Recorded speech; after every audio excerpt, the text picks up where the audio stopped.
Welcome to the deep dive. Today we're really getting into the story of Jennifer Lopez. And she's, well, more than just a household name, isn't she? Oh, absolutely. A true powerhouse. Singer, dancer, actress, producer. She really built an empire from the ground up, starting in the Bronx. Exactly. And we're using the account from Jennifer Lopez in Famous People English Stories as our guide today. Right. And the goal isn't just to list achievements. We want to dig into what really drove her, the secrets behind that incredible staying power. And what lessons we can maybe take away from it all. Precisely. So let's go back to the beginning. Okay. Born July 24th, 1969. The Bronx, New York City. Her parents, David and Guadalupe, they came from Puerto Rico looking for, well, a better life. She was the middle child, 3 daughters. And the source mentions this loving home, maybe not wealthy, but definitely filled with support. Yeah? And music. Yeah, always music. Salsa, meringue, pop. And that parental influence seems huge.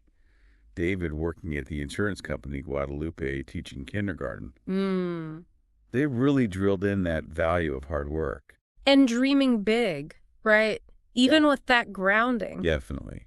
You can see how that combination, the work ethic plus the artistic environment, kind of set the stage. And she wasn't just listening to music, she was doing it. Singing, dancing lessons from age 5. 5, yeah. Ballet, jazz, flamenco, quite a mix. And you get the sense her parents really believed in her, right? Making sacrifices to pay for those classes. They saw something special. They must have.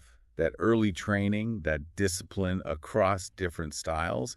It's like she was building this incredible toolkit without even maybe realizing the full extent of it yet. Then the teen years, all-girls Catholic school. She did sports, track. But performing was always the main thing, wasn't it? Seems like it. Practicing dance, watching musicals. She had this clear idea, apparently, about connecting with people through art. Which kind of clashed with her parents' hopes, maybe.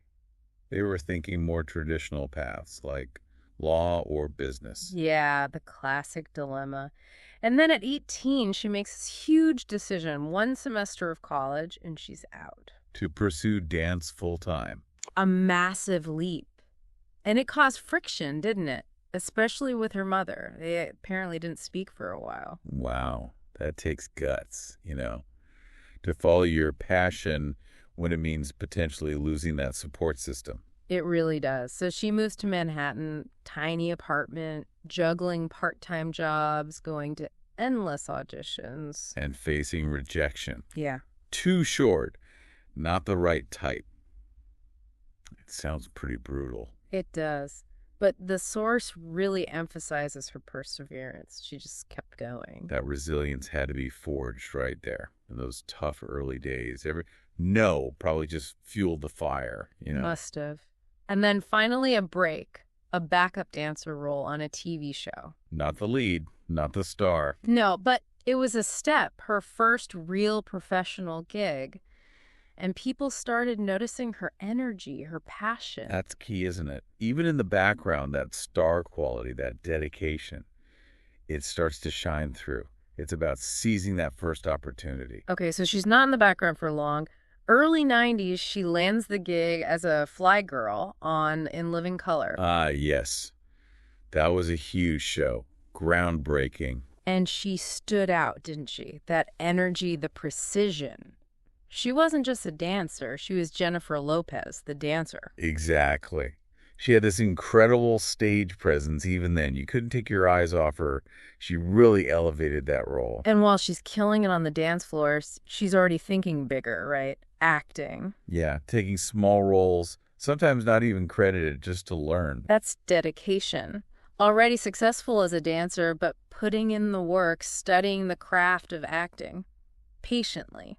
It shows a real strategic mind, I think.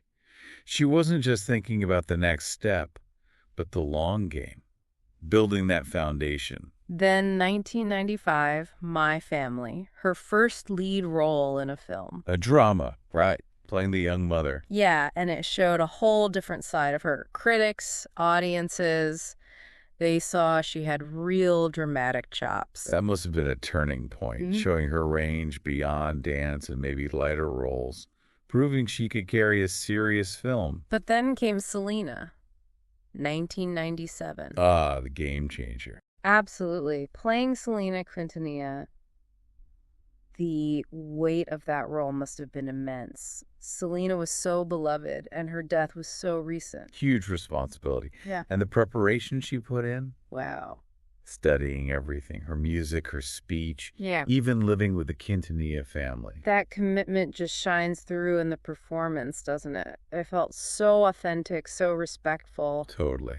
It wasn't just an impersonation. She captured Selena's spirit, and the impact, enormous. Yeah, the critics raved. Her performance is called powerful, moving.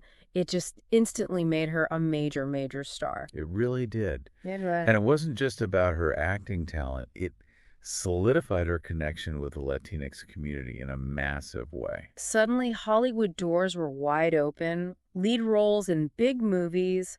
Anaconda. Out of Sight with George Clooney. Very cool. The Cell. She was a certified box office draw. And think about the significance of that. A Latina actress headlining major Hollywood films.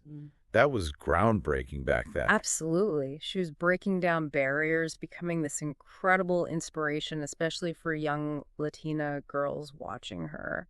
A real trailblazer in that sense, proving it could be done. And what's interesting is, even with all this fame hitting, she seemed to stay grounded, right? Talking about the Bronx, her parents' sacrifices. Yeah, she never seemed to forget where she came from. That connection to her roots remained strong. But even as her acting career was exploding, there was another dream brewing, wasn't there? Music. The pop star ambition was starting to surface. Quite something to be thinking about, conquering another huge industry while you're already on top of one. Right. It shows incredible drive. So acting's booming, but she feels something's missing. She wants to sing professionally. And you can imagine there was some skepticism, right? Can she really do both at that level? Oh, for sure. It's a huge risk, but she was determined. And in 1999, she drops the debut album On the 6th. Love that title. The subway line from the Bronx to Manhattan. Such a perfect symbol of her journey. It really grounds it, doesn't it? Makes it personal right from the start. And then that first single, If You Had My Love. #1, straight to the top of the Billboard Hot 100. Just like that. Movie star and music star. Overnight, almost. And the video. So iconic, so stylish. It really set the tone, and the album had other massive hits too. Waiting for Tonight. Total club anthem. Still is. Let's Get Loud. Her concerts were apparently just electric, all that energy. But it wasn't all smooth sailing, was it? The source mentions the challenges, comparisons to other singers. Yeah, critics questioning her voice, her singing ability. Which just makes you appreciate the work she put in. Vocal lessons, rehearsals. She clearly took it very seriously and aimed to prove the doubters wrong. And all this is happening under this intense media spotlight, right? Her love life, her fashion, everything analyzed. There's been immense pressure, but she seemed to keep her focus on the goals. Which led to 2001, the second album, J-Lo, debuts at #1 on the Billboard 200. Huge. But wait, there's more. Oh, yeah. The same week, her movie, The Wedding Planner, is #1 at the box office. Insane. #1 movie and #1 album simultaneously. First woman ever to do that. That's just mind-blowing. Talk about dominating the culture. It really cemented her status as this multi-hyphenate force of nature. Yeah. Unstoppable. And that nickname, J-Lo, that really took off around then, didn't it? Yeah, it became her brand. Yeah. Short, catchy, represented that whole package, the style, the strength, the success. It just fit. And her music had this really cool blend, pop, but with Latin beats, R&B, hip-hop. Very distinctive. It's like, I'm real, love don't cost a thing, ain't it funny? Yeah. Those collabs with Ja Rule, Fat Joe. Define the early 2000s sound for so many people. And importantly, she embraced her roots in the music too, singing in English and Spanish. Yeah, bringing Latin culture right into the mainstream globally. That was massive for representation, for inspiring young fans. Absolutely. So by then, early 2000s, she wasn't just a star, she was a global icon, selling out stadiums, winning awards, changing the pop music landscape. J-Lo, the phenomenon, was well and truly here. An incredible transition from actress to music mogul. But she wasn't stopping there, was she? Music, movies, next came fashion, business, building the brand.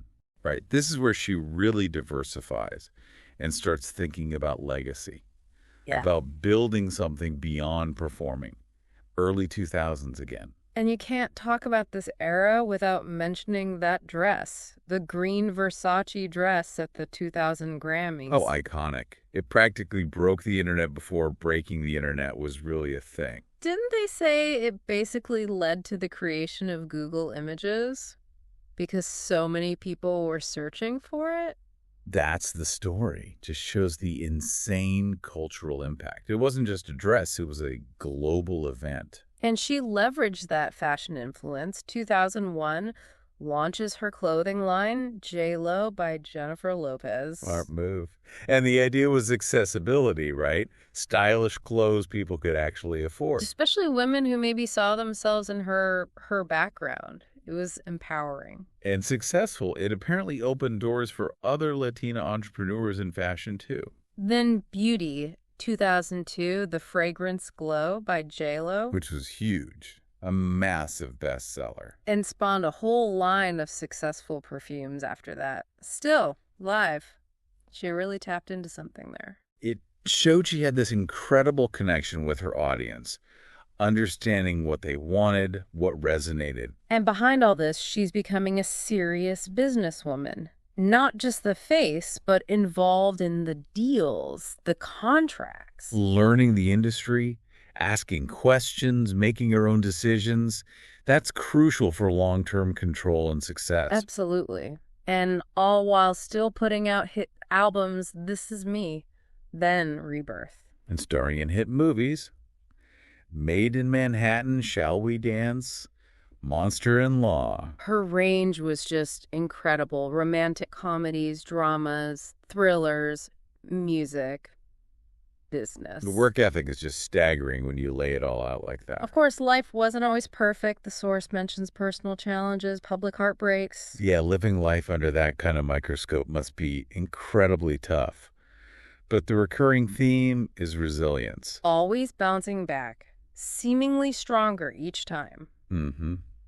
And then a major life change in 2008, becoming a mom to twins, Max and Emmy. She's talked about how that changed everything, right? Gave her a new perspective, maybe softened her a bit, made her wiser.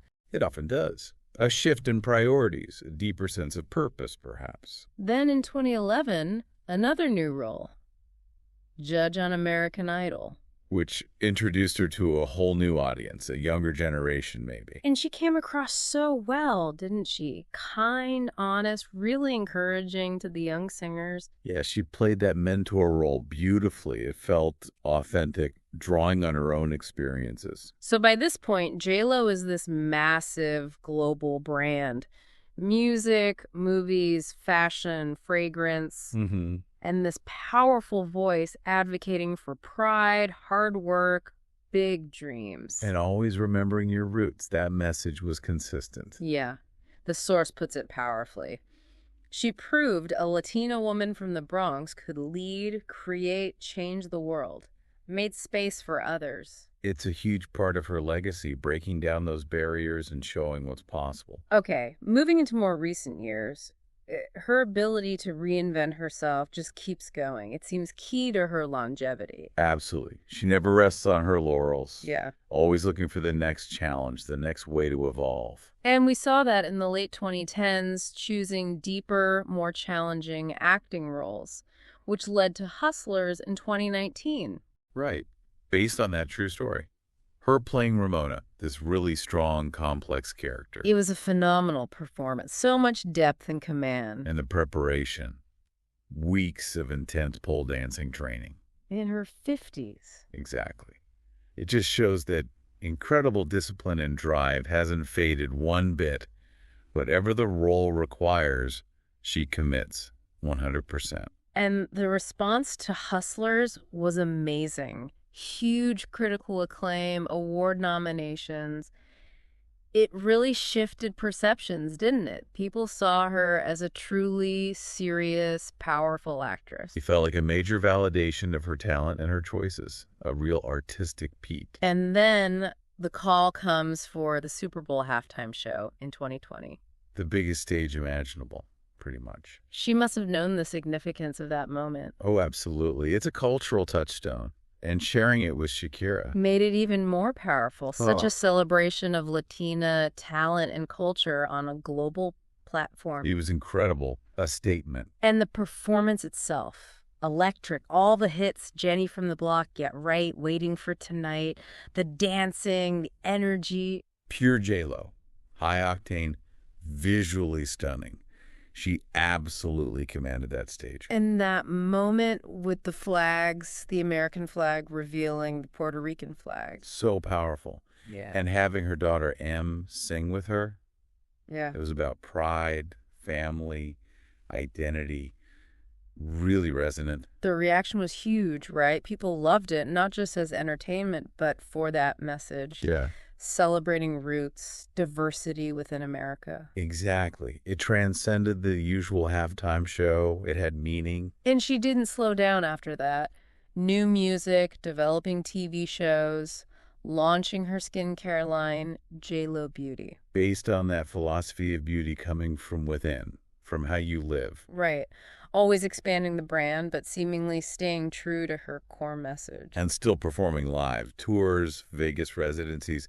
The connection with the audience remains vital for her. Bringing that same energy, whether it's a huge stadium or a smaller theater. And all the while talking about personal growth, self-love, discipline, balance.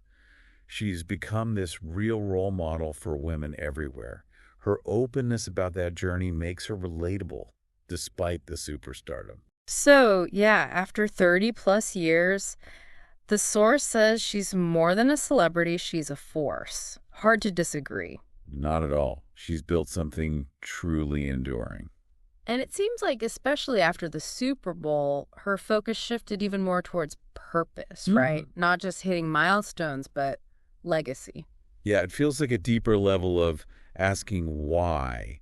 What's the impact beyond the charts or the box office? We saw that personal reinvention, too, in 2021, rekindling the relationship with Ben Affleck. Which seemed to bring this real sense of joy and balance.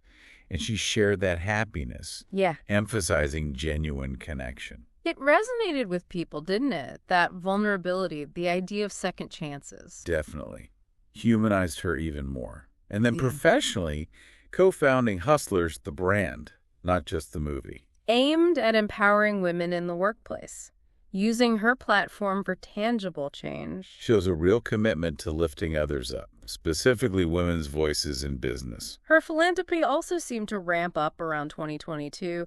Initiatives for education, climate change, supporting marginalized communities. And always that strong advocacy for Latinx representation. Using her influence for causes she believes in. And then the album, This Is Me, now in 2022. Described as really personal, reflective, looking back at her growth. Connecting with fans on that deeper level, showing her evolution as an artist and a woman. And maintaining that connection through social media, appearances. Yeah. She remains very present, very engaged with her audience. They see her as the symbol of resilience, constant reinvention. Which is so important in keeping that bond strong. And then 2023, another new hat, director. Right. Directing The Mother and starring in it too. An action role. Just constantly pushing into new creative territory, never standing still. So the picture is clear. Relentless drive, Performing globally, connecting with fans, championing causes, every venture is another evolution. It really is a constant state of becoming. So as we wrap up this deep dive, we're really looking at her legacy. Moving through her 50s, she's become more than just a star, right? She's a cultural force, a Latina icon. Absolutely. She's fundamentally redefined what success can look like, especially for women, for people of color. Proving greatness isn't limited by where you start, but by how you evolve. And she keeps inspiring, doesn't she? Through her work, her personal growth, being open about her journey, finding balance. That authenticity resonates. Yeah. The focus on family, guiding her kids, showing that second chances are possible. It all adds to the picture. And her influence is just undeniable across so many fields: music, film, fashion, beauty, business. It's vast. She's touched so many different areas of culture and industry. Ultimately, the source positions her legacy as one of empowerment, encouraging women especially to speak up, chase dreams boldly, and never stop reinventing themselves. That's a powerful message, Eh? and one she embodies completely. It's about owning your power, Yeah. your narrative. Yeah, by her 60s, she's cemented herself as this true trailblazer. Her story isn't finished, but it's already this incredible testament to purpose, resilience, and that inner power. An amazing journey, and as you say, likely still unfolding. So if there's one big takeaway from looking at Jennifer Lopez's incredible career, it really seems to be about embracing that idea of reinvention, and resilience. Those seem absolutely key to her lasting success. Couldn't agree more. Her whole story is about adapting, taking risks, sometimes failing, but always getting back up and evolving. That ability to change and grow is crucial.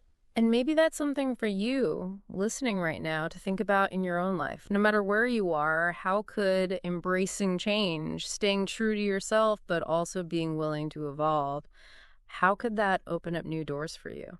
Yeah, it's a great question. What's one small step, maybe towards your own reinvention or next chapter? Definitely food for thought.